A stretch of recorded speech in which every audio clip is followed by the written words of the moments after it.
So, I'm having an interesting thing here where I found I have a WD 1TB SSD. So it seemed like the natural course of action for me to try and clone said SSD. And so I'm going to do that. Now you can do this a number of ways. This is fine. And I apologize for the scrub here. This is just kind of a Friday special, to be honest. So one would normally reinstall their operating system, but you can clone the disks. And so that's what we're going to do. So there you go. You can see it's showing up. So now the fun part is using Clonezilla to DD the drives to each other, so I don't have to reinstall, hopefully. So, and I apologize for the camera and resolution here, but you can see we have booted off of the Clonezilla USB, and sticking in right here, if my camera will focus, hey, right here, boy, is the remnants of the 1TB WD Black. This thing had a 525 gig Samsung in it before, probably a good drive, but more is better. So, also, Wolf Secure, I'll be ripping that sticker off. But this is my travel machine, and since I'm going to be traveling with it, I want as much storage as possible. So we're going to select English here. We're going to keep the keyboard layout. And we're going to start Clonezilla. Now, in this case, I'm doing device to device. Be very careful with this, because if you do it wrong, you are definitely going to hose your system. We're going to say beginner, just a local disk. And this is it just detecting all of my disks.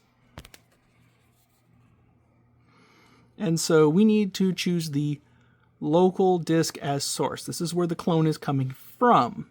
This is the first disk. So this is that 512 gig Samsung, which has Linux Mint on it. And we're going to take it to the 1TB Samsung. And we're going to skip checking the file system. Now, this is where I would normally say use the partition table from source disk. However, Clonezilla has this fun option that I'm going to try out, and it's going to be create partition table proportionally.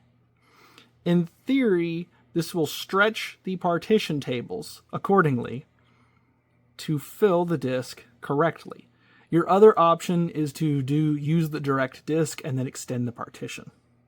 This is what I normally recommend you do. I want to see what create partition table proportionally will do. And then when it's done, I want it to power off. It will say, all right, this is all the stuff you're going to do. Pressing enter. It's going to find the disk, and it says, are you sure? Yes. Are you sure this one? Yes again. It will probably ask me one more time. And there we go. Yeah, sometimes it doesn't ask a third time. Sometimes it's like, are you double sure? It's got to get data. And this should be pretty damn quick. So when it's back, I'll come back and we'll look at things. All right, so that's pretty much done. And, you know, it was pretty cool, pretty fast, about 20 minutes. Which for copying several hundred gigabytes worth of files internally on a NVMe bus, probably not too bad. And if we flip around here, you'll see I now have 1TB instead of the 512 gig drive this thing came with. Now I'll reuse this drive in some other machine, but I was thinking about this thing and I'm like, you know, this would be better, having 1TB of storage space, my Nextcloud and whatnot. That worked extremely well. I'm very happy with that. Now I just got to go figure out why my server doesn't want to boot after I took the NVMe out, and no, it's not the boot drive. Something it does not like now. It's not getting an IP, so it's not getting past post. I'm assuming it's an error code. I'll go hook up a monitor and find out. But in any case, if you liked the video, I know it's a little bit on the shorter side, but you can like it anyway. Hopefully I'll get some longer form content out here, not too much longer. But I'm going to take a short break, and then when I come back from that break, I'll get you guys some more content. Probably some Ubuntu 24.04, since that's coming out this week. So, all or next week, I should say. And then maybe Mint, in June. I'm pretty excited about Mint 22. So, cheers.